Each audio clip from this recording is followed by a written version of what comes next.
त्रिपाठी और देश की बात में आपका स्वागत है। आज हमारी खबर उस रोटी के संकट को लेकर है जो इस वक्त हर किसी की थाली में मंडरा रहा है। इंसान दिन रात मेहनत करता है, खून पसीना बहाता है ताकि उसे और उसके परिवार को 2 वक्त की रोटी मिल पाए।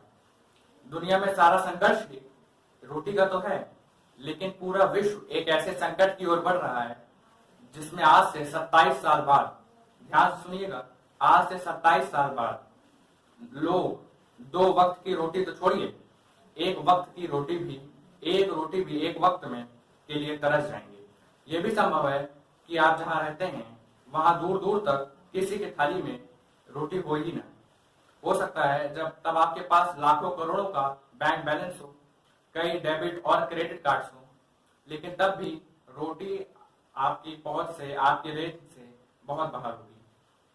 सामाजिक और आर्थिक आंकड़ों पर नजर रखने वाली संस्था द वर्ल्ड काउंट की एक रिपोर्ट ने पूरी दुनिया में अकाल का अलार्म बजा दिया है। इस रिपोर्ट के मुताबिक दुनिया में अनाज का ऐसा संकट आने वाला है कि वर्ष 2050 तक अनाज नाम की चीज दुनिया से खत्म हो जाएगी। इस रिपोर्ट को जारी करते हुए द वर्ल्ड काउंट ने अपनी वेबसाइट पर अनाज के खत्म होने का काउंटडाउन भी लगा दिया है, यानी उल्टी गिनती भी लगा दी है।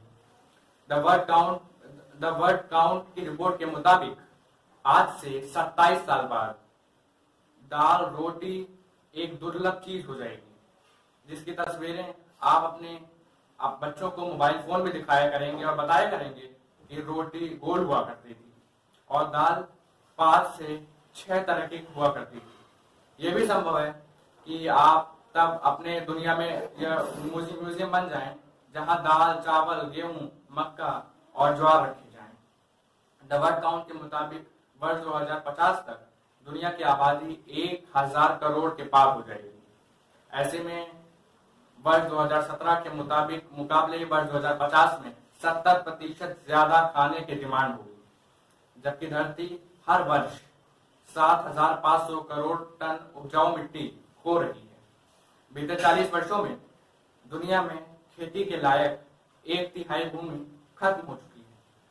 अगले 40 वर्षों में लोगों के लिए उतना अनाज पैदा करना होगा जो 8000 वर्षों में नहीं हुआ है।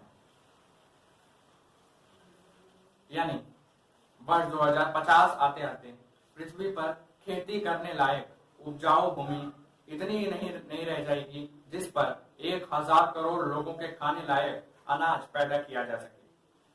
रिपोर्ट में यह बताया गया है कि अनाज के वैश्विक संकट का असर वर्ष 2030 के बाद से गंभीर रूप से दिखने लगेगा। वर्ष 2030 तक चावल 130% और मक्का 180% महंगे हो जाएंगे। मनुष्य पृथ्वी की 75% उपजाऊ भूमि का शोषण कर चुका होगा तब तक।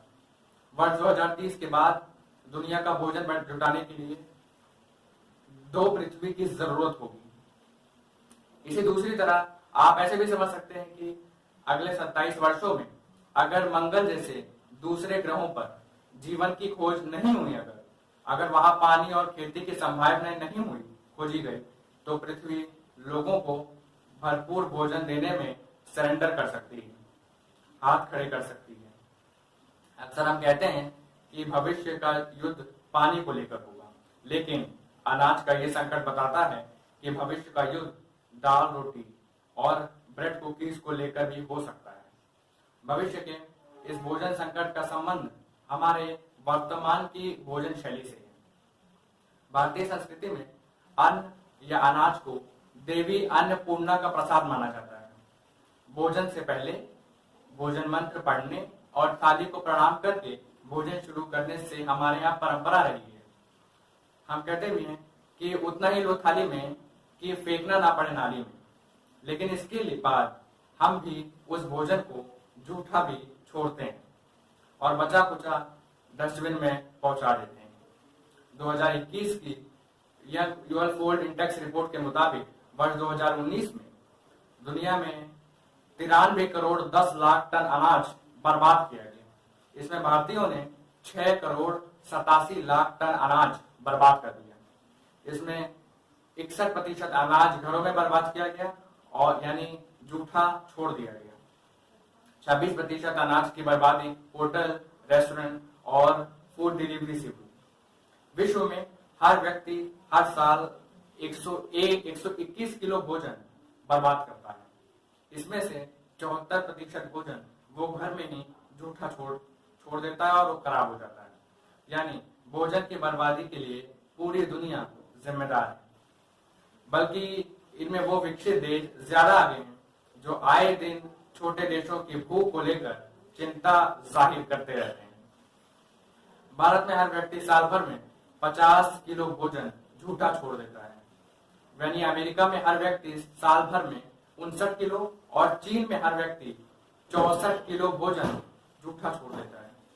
पाकिस्तान में 74 किलो और ब्रिटेन में सालाना 77 किलो भोजन हर थाली से डस्टबिन तक पहुंचाया जाता है। अगर इस भोजन की बचत की जाए तो करोड़ों लोगों का पेट भरा जा सकता है। यूएन की एक रिपोर्ट के मुताबिक दुनिया में 82 करोड़ लोग हर रात भूखे पेट सो जाते हैं। 231 मिलियन टन अनाज को अगर ट्रकों में लादा जाता है तो इसमें 2 करोड़ 30 लाख ट्रक लग जाते हैं और उन ट्रकों की कतार इतनी लंबी होती है कि पृथ्वी के 7 चक्कर लग जाते हैं। तो हमने आज आपको इस रोटी के संकट के बारे में बताया। तो हमारा अनुरोध है कि कुछ भी आप जूठा ना छोड़ें। जितना आप बचाएंगे उतना आप ही के भविष्य के लिए और आपकी पीढ़ी के भविष्य के लिए अच्छा होगा।